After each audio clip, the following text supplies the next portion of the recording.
50 Cent wants to tell King Von's story. An NBA YoungBoy, the man whose name has been tied to Von's death since November 2020, the man whose affiliate was in that Atlanta parking lot when everything went wrong, the man who was banned from performing in Von City, is standing right in the middle of everything that 50 is trying to build. And now, with 50 Cent publicly calling on his mirror image, with a potential Von documentary sitting in development, with YoungBoy making $300 million deals and selling out arenas across America, the collision between these two worlds is happening whether anybody planned it or not. King Von's family is watching. O'Block is watching. Chicago is watching. And the question that nobody has been brave enough to ask out loud is this: can 50 Cent tell Von's complete story without addressing YoungBoy's role in the chain of events that took Von from us? Can he make that documentary without walking directly into the most explosive, most dangerous, most unresolved beef in hip-hop? And where does Von's mother stand in all of this? Stay locked in, because this story is about going to places nobody expected. Now let us start from the very beginning. Because before we get into what 50 Cent is building, before we talk about YoungBoy's historic deals and his band Chicago concert and Von's family watching everything from the sidelines, we need to understand the specific connection between 50 Cent and King Von. Because it is not a random connection. It is not two people who happen to exist in the same industry at the same time and occasionally crossed paths. It is something deeper. Something more personal. Something that 50 Cent himself articulated in a way that stopped everybody cold when he said it. 50 Cent looked at King Von and said, "That kid reminded me of me." 4 words. And in those 4 words, coming from a man who built one of the most successful careers in hip-hop history on the specific combination of street credibility and business savvy and survival against impossible odds, those 4 words carry an enormous amount of weight. Because 50 Cent does not say things like that casually. Does not hand out comparisons to himself lightly. When 50 says somebody reminds him of himself, he is saying something specific about what he sees in that person. About the specific qualities, the hunger, the authenticity, the raw talent operating in a dangerous environment, that he recognizes because he lived them himself. And what 50 saw in Von was exactly that combination. A young man from Chicago's South Side, from O'Block, from Parkway Gardens, who had been through the legal system, who had navigated the streets, who had survived things that would have broken most people, and who channeled all of that survival into music that was so specific, so detailed, so rooted in actual lived experience that it felt unlike anything the culture had heard before. The same way 50 Cent's Get Rich or Die Tryin' sounded unlike anything the culture had heard in 2003. The same way 50's storytelling was so precise that you could not tell where the autobiography ended and the artistry began. That was King Von. That was what 50 saw when he looked at him. And 50 Cent, who has spent years building a media empire specifically by taking the stories of people like Von, people whose lives existed at the intersection of extraordinary talent and extraordinary danger, has had his eyes on Von's story for a long time. 50 Cent may be taking his TV aspirations to bring the deceased rapper King Von's story to life. And if you understand what 50 has done with Power, with BMF, with Black Mafia Family, if you understand how he has turned real stories from real communities into prestige television that millions of people consume, then you understand why the King Von story is exactly the kind of project that belongs in 50's portfolio. Because Von's story has everything. It has the origin, Parkway Gardens, one of Chicago's most dangerous housing projects, a community that produced extraordinary talent alongside extraordinary violence. It has the legal battles, the murder charge that Von beat after spending 3 years in Cook County Jail, the acquittal that freed him to begin the career that the world eventually fell in love with. It has the music, Crazy Story, Took Her to the O, the debut album Welcome to O'Block that peaked at number 5 on the Billboard 200 1 week before his death. It has the relationships, the brotherhood with Lil Durk, the OTF family, the community that claimed him and that he represented until his last breath. And it has the ending, the parking lot in Atlanta on November 6, 2020, the gunfire, the altercation with Quando Rondo's crew, the death that left Chicago and the entire hip-hop world in shock.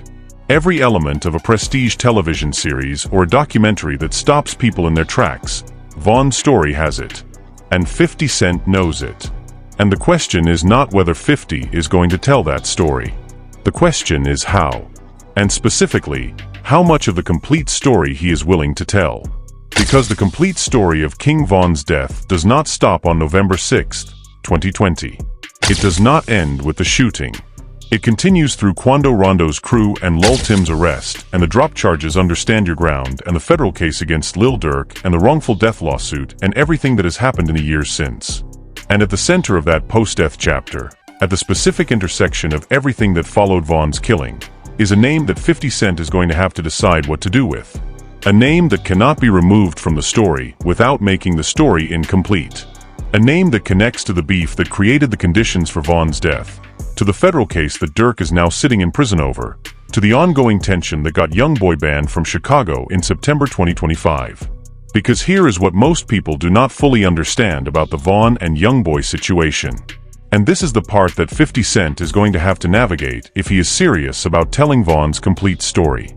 Because the public version of the Von and YoungBoy beef, the version that circulates on social media, that gets debated in comment sections, that has been the subject of countless reaction videos and conspiracy theories since November 2020, that version is missing crucial context. Missing the specific timeline. Missing the full picture of how two men who were once potentially aligned ended up on opposite sides of a situation that cost one of them everything. The clash between YoungBoy and King Von goes back to 2018. King Von slammed YoungBoy's music during an Instagram Live. He claimed YoungBoy's lyrics didn't match his real-life experiences, which led people to think there was beef. YoungBoy stayed quiet, but the video spread like wildfire among fans, making them believe there was tension. So 2018. That is when the public perception of beef began. Not with a shooting. Not with a retaliatory diss track. With Von on an Instagram Live questioning whether YoungBoy's music reflected his actual reality. Von saying, "The F*** K YoungBoy talking about this song, bruh?" And that specific criticism, coming from a man whose entire artistic identity was built on the premise that everything he rapped about was real, was a direct challenge to YoungBoy's authenticity. A challenge that YoungBoy never publicly responded to. Which in itself became a statement. Which in itself became something that people on both sides interpreted in ways that escalated the tension without ever fully resolving it. And then came Jania Michelle. Speculation about their relationship grew particularly after Von was seen publicly with Jania Michelle, YoungBoy's former partner and the mother of his child. Although Von clarified that their association was professional and related to music, rumors suggested otherwise. And in hip-hop, in the specific culture that surrounds these men and their music, being connected to somebody's baby mama is not a neutral thing. It is a provocation. Whether intentional or not. Whether Von meant anything by it or not. The optics created a layer of personal animosity underneath the already existing artistic tension. And then there was Quando Rondo, YoungBoy's affiliate. The man who was present in Atlanta on November 6, 2020. The man whose crew was involved in the altercation outside Monaco Hookah Lounge that ended with King Von being shot. And the relationship between YoungBoy and Quando Rondo, the mentorship, the affiliation, the Never Broke Again label connection, became the specific link that made Von's death something that OTF and Chicago directly associated with YoungBoy's world, even though YoungBoy himself was not present that night and has never been charged with any connection to what happened. But the association was enough. The connection was enough. Von's death sparked ongoing tensions between YoungBoy and OTF. Tensions only heightened by Durk's current legal trouble. He remains incarcerated on charges alleging he orchestrated a murder-for-hire plot against Rondo that led to the death of Rondo's cousin Lil Pab. So the chain that started with Von and YoungBoy's public tension in 2018 ran through Quando Rondo and the Atlanta parking lot in 2020, and eventually produced a federal murder-for-hire case against Lil Durk in 2024. That is not rap beef. That is a multi-year chain of events with real bodies and real federal charges at the end of it. And YoungBoy has been living inside the consequences of that chain, even as his career has reached heights that almost nobody predicted. NBA YoungBoy is expected to secure a record deal worth between $200 million and $300 million, signaling a major milestone in his career. $200 to $300 million. While Lil Durk sits in federal detention awaiting trial. While Von's family continues to process a loss that has never been given a clean legal accounting. While the community that Von built and represented is still absorbing the ripple effects of everything that followed his death. And then September 2025 happened. And YoungBoy tried to come to Chicago. NBA YoungBoy's concert at Chicago's United Center was canceled just 2 days before the show allegedly over safety concerns. The United Center performance would have marked YoungBoy Never Broke Again's first appearance in Chicago since the 2020 killing of rapper King Von. His first time in Chicago since Von died. And the city, or at least the venue and the people who make those decisions, said no. Said the risk was too high. Said that bringing YoungBoy into Chicago, into Von City, into the specific geography that is still grieving and still angry and still very much aware of the connection between YoungBoy's world and Von's death, was not something they were willing to facilitate. And Von's sister Kayla B., who has her own complicated relationship with the entire situation given her connection to Chief Keef, explained why she couldn't care less about the cancellation. At the end of the day, Mother Kers wanted that show to go on to be funny. Oh, I'm in your city, aha. Look now, aha, you can't even do the show. Not grief. Not rage. Satisfaction. The specific quiet satisfaction of watching something not happen that should not have happened. That is where Von's family is on this. That is where Chicago is on this. And now 50 Cent wants to make a documentary. I want to tell Von's story.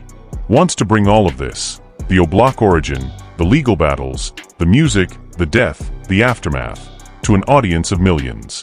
And the question that Von's community is asking, the question that cannot be avoided, is whether 50 will tell the real story or the comfortable story. The complete story or the version that is safe enough not to create problems with people who are still very much alive and still very much powerful. Because that is where Von's mother enters this picture. And this is the part of the story that most channels covering this situation have completely overlooked. Because Von's mom, Tasha Bennett, is not a passive figure in her son's legacy. She is not somebody who is going to sit quietly while the story of her child's life and death gets shaped and packaged and presented to the world by people who were never in that world. She is a mother. And she has opinions. And those opinions matter in a way that 50 Cent, who prides himself on building authentic television about real people's real stories, cannot simply ignore. Because here is the fundamental question that any Von documentary has to answer before a single frame gets shot. Who controls the narrative? Who decides which version of Von's story gets told? Who has the authority to determine what is included, what is excluded, what gets treated with sensitivity, and what gets presented as entertainment for millions of streaming subscribers? Is it 50 Cent? Who has the resources and the platform and the track record of successful prestige television? Is it Lil Durk's estate, who knew Von more intimately than almost anyone and who has a vested interest in how certain elements of the story are presented given Durk's ongoing federal case? Is it O'Block, the community that produced Von and that has already been through the devastation of federal convictions and ongoing street losses? Or is it Von's actual family? His mother? His sister Kayla B.? The people who watched him grow up and who have to live with his absence every single day. And Von's family has been vocal, not always in the ways that media coverage tends to amplify, but consistently vocal about protecting his legacy. His family, including his sister, has remained vocal about protecting his legacy and responding to developments linked to his name. And protecting Von's legacy means having something to say about how that legacy gets used. About who profits from it. About what stories get told under his name and what stories get suppressed because they are inconvenient for somebody's business interests. And here is where 50 Cent's track record becomes both his greatest asset and his most significant challenge.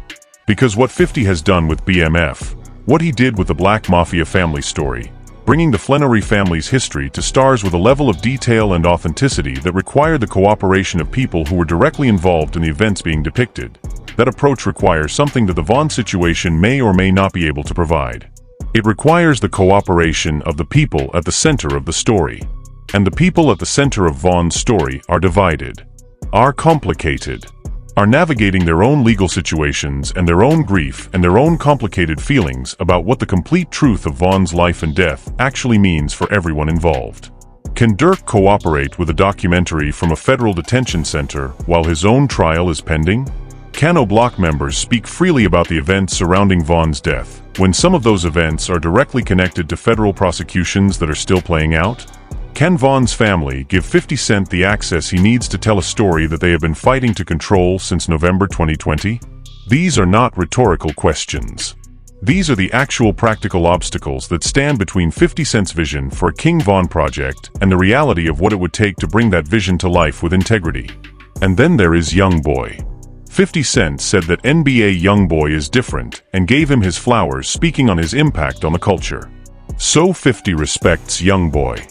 Publicly. On record. Which means that whatever Von documentary 50 eventually makes is going to have to navigate a situation where 50 has publicly praised the man whose world is directly connected to the circumstances of Von's death. Where 50 has to tell a complete story about Von while maintaining a relationship with YoungBoy, who is headed toward a $300 million deal and who is one of the most powerful figures in the current rap landscape. That is a tightrope. And 50 Cent has walked tightropes before. Has built empires on the specific skill of telling dangerous stories without getting destroyed by the people those stories are about. But the Von situation, with its active federal cases and its unresolved community grief and its living participants who have not given consent to being depicted in someone else's narrative, is a more complex tightrope than anything 50 has walked before. YoungBoy's American YoungBoy documentary grossed $1.2 million in its opening weekend, proving that YoungBoy's ability to generate revenue and cultural attention is at an all-time high in 2026. So YoungBoy is not a fading figure who can be referenced in a documentary without consequence. He is at the peak of his commercial power. He has his own story being told on the big screen. And any Von documentary that 50 makes is going to exist in a landscape where YoungBoy's version of events, his documentary, his music, his own ongoing presence in the culture, is simultaneously being consumed by millions of people. Which means that Von's story and YoungBoy's story are going to be told in parallel, are going to exist in the same cultural moment. And the tension between those two narratives, the specific irresolvable tension of two stories that intersect at the most painful possible point, is something that neither 50 Cent's documentary nor YoungBoy's film can fully address without the other, without acknowledging the existence of the other. Without sitting with the discomfort of what it means that both of these men's stories are being told at the same time to the same audience. Von's mom is watching all of this. O'Block is watching. Chicago is watching. And the story of what King Von's life actually meant, the complete story, with all of its complexity and all of its pain and all of its unresolved questions, that story is still being written. Still being contested. Still being shaped by people whose own interests and whose own grief are pulling it in different directions simultaneously. And 50 Cent, the man who said that kid reminded him of himself, is standing in the middle of all of it. With a camera. With a platform. With the power to tell the story at scale. And the only question that matters is whether he is going to tell the truth. All of it. Or the comfortable version. So now I need to hear from you. Do you think 50 Cent can tell Von's complete story without addressing YoungBoy's role in the events surrounding his death? Do you think Von's family should have full creative control over any documentary about his life? Do you think YoungBoy should ever be allowed to perform in Chicago given the history? Or was the September 2025 cancellation the right call? And do you think 50 Cent's Von project will ever actually get made, or will the legal complications and the community opposition make it impossible? Drop everything in the comments right now. This is the conversation that Chicago has been having in private and that the rest of the culture needs to have in public. We want your real thoughts, not the safe version, the actual one. And if you are not subscribed, this is the channel that covers these stories with the depth and the honesty they actually deserve. Not 30-second reactions. Not surface-level hot takes. The full story every single time. Hit subscribe. Hit the bell. Do not miss a single upload.